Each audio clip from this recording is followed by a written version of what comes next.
amazing and perfect. I managed to stop taking this medication while pregnant with her. I have a wonderful, loving, sexy, devoted husband. We have a very nice life. Except I have this secret addiction, and I don't know what to do about it. I fear that my husband would never understand. He doesn't have an addictive bone in his body and has expressed great disapproval about people with addictions. I think that he would be completely disgusted by my addiction and wouldn't be able to get over the fact that I've been keeping this from him for so long. I fear that he would leave me. The problem is that this drug makes me feel like a better wife and parent. It does not make me feel foggy or out of it. It gives me the energy and happiness I think I need to be the good mother I want to be. And I am quite sure that I am a good mother to my little one. I have gone for a week or two here and there without this drug, and I literally cannot get off the couch. I'm terrified that I don't know how to live a life happily without this drug. I have struggled with anxiety since I was a little girl, and this drug alleviates all of my anxiety. It does a much better job of alleviating my anxiety than any of the antidepressant, anti-anxiety meds that I have taken in the past or currently take. Is there a way for me to stop taking this drug quietly, or do I need to tell my husband? And how can I still lead a fulfilling, happy life without this drug? Yours, Addicted and Afraid. So often, when people write to us, what's right there in their letters, what they already know to be true. It's so present to me in this letter from this woman. She is sitting there in her house writing this letter to us, narrating her version of events, her version of the truth. And part of it is justification and denial, and part of it is raw honesty, raw vulnerability. Right. And she's saying, on one hand, help, and she's saying, on the other hand, actually things are great as they are, and so there are all these reasons that it shouldn't change. Right. But the very fact that in one hand she's got that word help tells us that this is the first step in her transformation. Yeah. She was brave enough to write to us. She was brave enough to tell us her truth. I think the next step is to be brave enough to tell her doctor. Now, that is brave, because even though she has confidentiality with her doctor is the person who gets her these drugs. Right. And she's going to go to him or her and say, I have a problem. Well, she needs to go to a different doctor. The doctor she's going to is absent-minded and overworked, and he is not the person who's really paying attention to her health. He's the drug dealer. That's right. Okay, so she needs to find a doctor who both has the psychopharmacological qualifications to gauge exactly what the effect is and why this is having such a desirable effect on her anxiety and so forth, and also is holistically looking at the whole of her life. I think there's a deeper question here that she's asking that I'm having a harder time answering without some doubt, which is, would you rather live in the truth of suffering or what you perceive as the deceit of a greater happiness? Mm-hmm. Mm-hmm. I struggle with this when I think, for instance, about taking Adderall, because it helps you concentrate.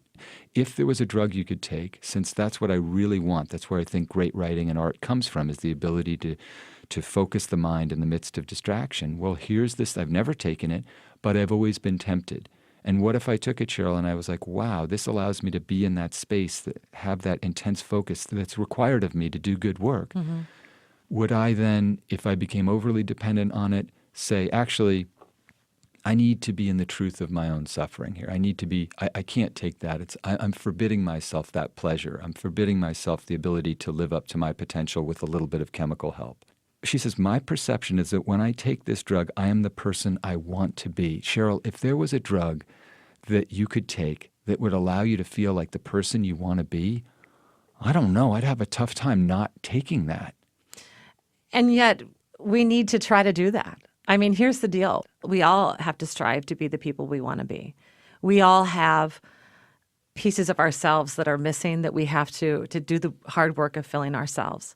And so some people do it with drugs, and some people do it with alcohol, and some people do it with exercise and meditation and religious faith and writing and all of the things that we do that both nurture us and harm us. One thing that we can never forget in reading this letter is that it was composed by somebody who is in her addiction. Right. Okay?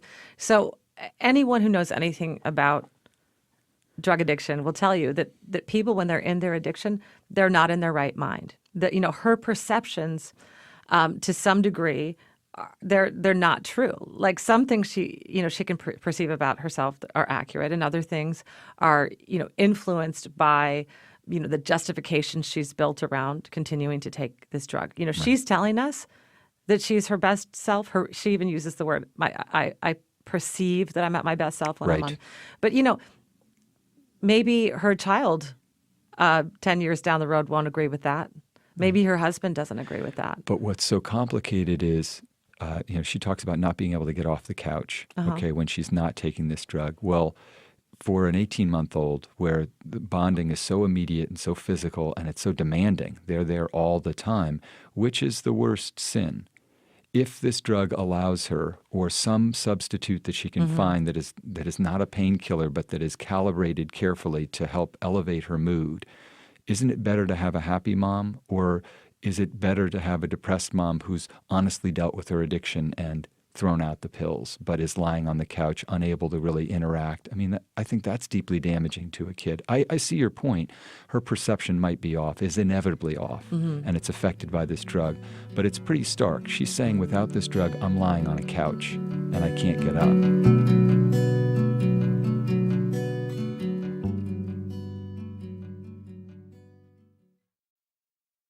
Addicts are masters at giving you all of the good reasons that they should continue using that drug. This is actually addict talk. You're okay? right. This is self-justification. We know that she should be honest with her doctor so her doctor can help her find a solution, not so her doctor can take the drug away and leave her a depressed person on the That's couch. right. We do not want that. Right. But she's saying, well, but that's what will happen. Well, we do not know that. That's not going to be the outcome. Right. Okay? The husband, he may or may not condemn her for this addiction, but it is, I guess my feeling is she's in some ways using this as an excuse to continue this behavior. Right. And, maybe he does. I mean, obviously I believe her that he's judgmental about addicts, but maybe it's because he's never lived with one. He's never known one. He thinks of, like many people think of drug addicts, as the other. Right. They're not us. They're these terrible people who do terrible things. And then suddenly it's like it's your son or it's your mother or it's your wife, right? And then there's a face on that word addict. And he's living with an addict and he doesn't even know it. And right. I'm just going to trust that they might go through some hard times, as they probably should. I mean, I think any time that you need to expand the honest territory in a relationship, that's going to be difficult. But they absolutely have to do it. And the thing is, too, I want to say is she thinks that nobody knows it. But, I'm sure she's a different person on these pain medications than if she weren't an addict. And kids know everything. You're a father, I'm a mother. I can't really sneak anything by my kids. They know. And, there will be a reckoning.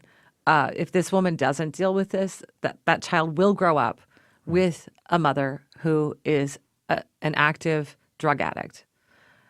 And there will be a reckoning. And I think that's a much higher price to pay than the price that this woman would have to pay right now if she dealt with it. Right. The advice I would give her, like in a really practical sense, I would say go to your doctor, be honest, come up with a plan, and then talk to your husband. Right. That's the catch there, is that she's been hiding it for a long time. And I think you're right. As I hear you talk through it, she needs to come clean with him, but she needs to do the fundamental work of facing that she's been dishonest with herself and starting to show real steps in terms of getting it taken care of, going to a doctor. So she doesn't just say to him, here's the situation and I've done nothing about it, no self-reflection, no productive action to try to figure out how to get a drug that is appropriate to help me. Because she's got, it sounds like, long-standing anxiety and mood and psychological problems that require her to probably have some psychopharmacological help and maybe even some therapeutic help if it's possible. A lot of what she's carrying around is that she's not being truthful. That is heavy. John Prine, the songwriter John Prine, he says, your heart gets bored with your mind and it changes you. Right. So she's sick of lying. You're right that there's a certain canniness to this letter, but you're also right that she is saying the time has come. I've got to do something. I've got to confess to this situation. It's not tenable for me to keep this secret any longer. Yeah. One of the most interesting things to me in my own life and the times that I have had realizations that I have to do something about, that I have to change. That wonderful Rilke poem that says, you must change your life. It culminates in that line, you must change your life. And I think we all have that over and over again. But the way that change has been presented to us so often in the kind of Hollywood industrial complex are these high epiphanies. Like, you're one thing, and then you have this realization and you're another. And I think that that's not realistic. What I've always been interested in as a writer and an advice giver is how actual transformation looks. Right. Like, how is it that we actually change our lives? Yeah, I think what you said when you talked about Hollywood and the myth that they're sort of selling of transformation, I kept thinking of Beauty and the Beast. And the idea is that in one moment you're the beast, and then the next moment you're beautiful. And I think actually transformation is you have to actually be both of those things for quite a while.